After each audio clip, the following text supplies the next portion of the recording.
من الشیطان الرجیم بسم اللہ الرحمن الرحیم کما جیسا کہ ارسلنا ہم نے بھیجا فیکم تم میں رسولاً ایک رسول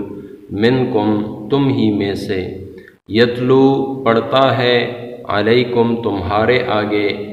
آیاتنا ہماری آیتیں ویزکیکم اور پاک کرتا ہے تم کو وَيُعَلِّمُكُمُ الْكِتَابَ اور سکھلاتا ہے تم کو کتاب والحکمت اور حکمت وَيُعَلِّمُكُمْ اور سکھاتا ہے تمہیں مَا لَمْ تَكُونُوا تَعْلَمُونَ جو تم نہ جانتے تھے۔ سورہ بقرہ کی آیت نمبر 151 آج کے درس میں شامل ہے۔ اس آیت کریمہ میں اللہ رب العزت نے اپنے اس انعام کا، اپنی اس نعمت عظمیٰ کا تذکرہ فرمایا ہے جو اللہ تعالیٰ نے اس امت پر اور انسانوں پر، مومنوں پر فرمائی ہے، اور وہ کیا ہے؟ وہ ابراہیم علیہ السلام کی وہی دعا ہے اور عیسیٰ علیہ السلام کی بشارت ہے،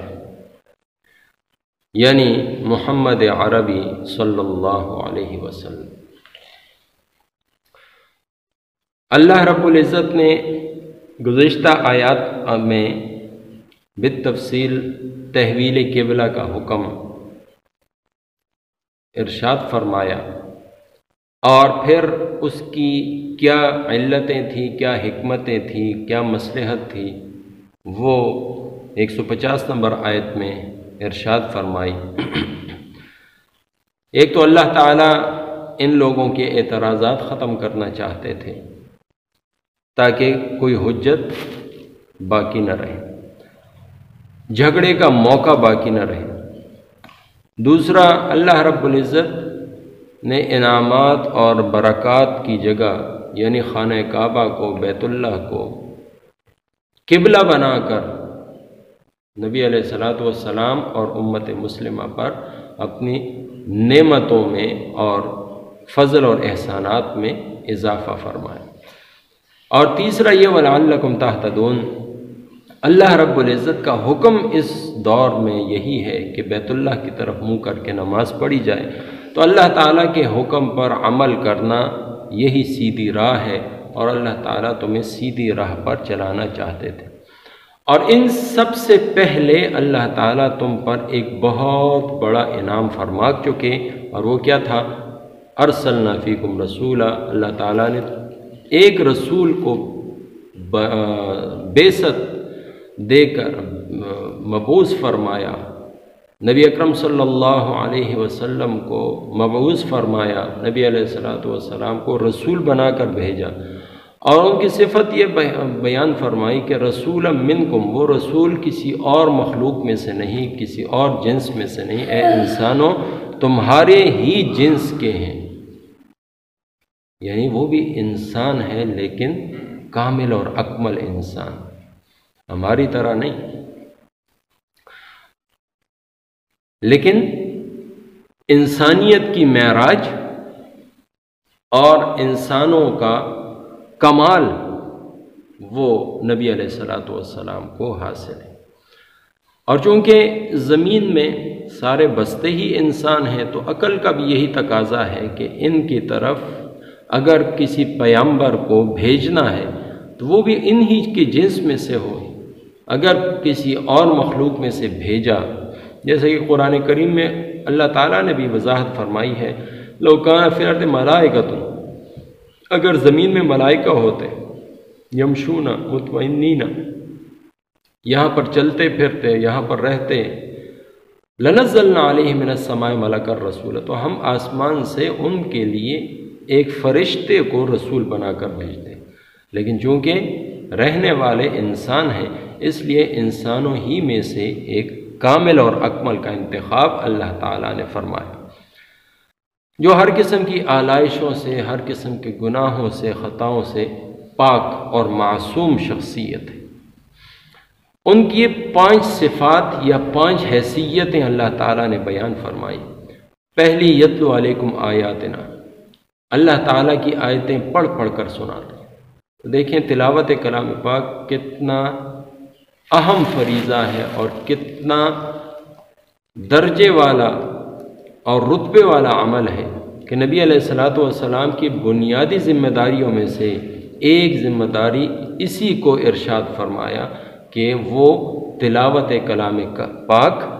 فرماتے ہیں اور لوگوں کو سناتے ہیں،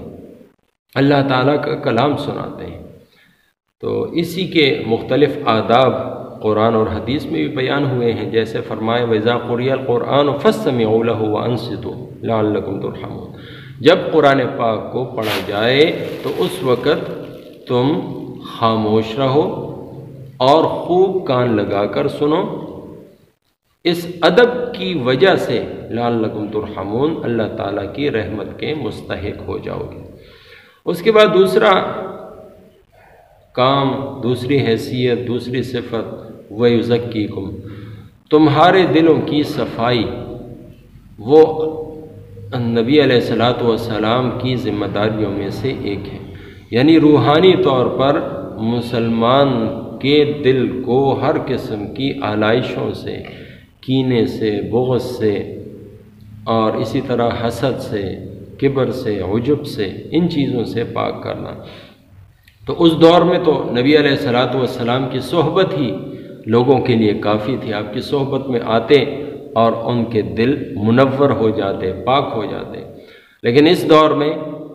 چونکہ نبی علیہ الصلوۃ والسلام کی صحبت تو ہمیں حاصل نہیں، اس لیے اولیاء اللہ کی صحبت کو اختیار کرنا اور پھر ان سے اللہ کا ذکر سیکھنا، یہ 2 کام ایسے ہیں کہ اس کی وجہ سے انسان کو باطنی صفائی حاصل ہو سکتی ہے، اس کا تزکیہ ہو سکتا ہے۔ تیسرا کام، تیسری حیثیت، تیسری صفت، وَيُعَلِّمُكُمُ الْكِتَابَ، کتاب کے معانی، الفاظ کے معانی، ترجمہ، تفسیر، اس کے احکامات، یہ سب چیزیں نبی علیہ الصلوۃ والسلام سکھاتے ہیں۔ چوتھا کام، چوتھی حیثیت، چوتھی صفت، والحکمت، اس کے رموز اور اس کے اندر چھپی ہوئی باتیں، اسی طریقے سے حکمت کی باتیں، حکمت کے موتی، نبی علیہ الصلوۃ والسلام کی حدیث،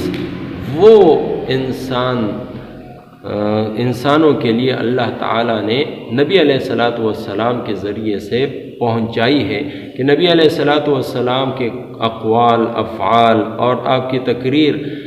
ان چیزوں کو ملا کر حدیث شریف بنتی ہے۔ تو نبی علیہ الصلوۃ والسلام اپنی احادیث وہ بھی تم لوگوں کو سکھاتے ہیں، اپنی باتیں، قیمتی باتیں تمہیں سکھاتے ہیں۔ وَيُعَلِّمُكُم مَّا لَمْ تَكُونُوا تَعْلَمُونَ، اور 5ویں چیز یہ ہے کہ وہ تمہیں وہ چیزیں سکھاتے ہیں، ان چیزوں کے بارے میں تمہیں بتاتے ہیں کہ جن کا تمہیں پہلے علم نہ تھا۔ یعنی نبی علیہ الصلوۃ والسلام اپنے عمل کے ذریعے سے، اپنی سنت کے ذریعے سے قرآن کریم کی بہترین تشریح تمہارے سامنے رکھتے ہیں۔ تو یہ 5 کام ہیں، 5 حیثیتیں ہیں، 5 صفات ہیں نبی علیہ الصلوۃ والسلام کی جن کا تذکرہ اس آیت کریمہ میں ہوا۔ اللہ تعالیٰ مجھے آپ کو سب مسلمانوں کو قرآن و سنت سمجھنے، سیکھنے، عمل کرنے اور پھیلانے کی توفیق عطا فرمائے۔ کما ارسلنا، جیسا کہ ہم نے بھیجا، فیکم تم میں، رسولا منکم، ایک رسول تم ہی میں سے، یتلو علیکم، پڑھتا ہے تمہارے آگے، آیاتنا، ہماری آیتیں، ویزکیکم، اور پاک کرتا ہے تم کو، ویعلمکم الکتاب، اور سکھلاتا ہے تم کو کتاب، والحکمت، اور حکمت، ویعلمکم، اور سکھاتا ہے تم کو، ما لم تکونوا تعلمون، جو تم نہیں جانتے تھے۔ وما توفیقی الا باللہ۔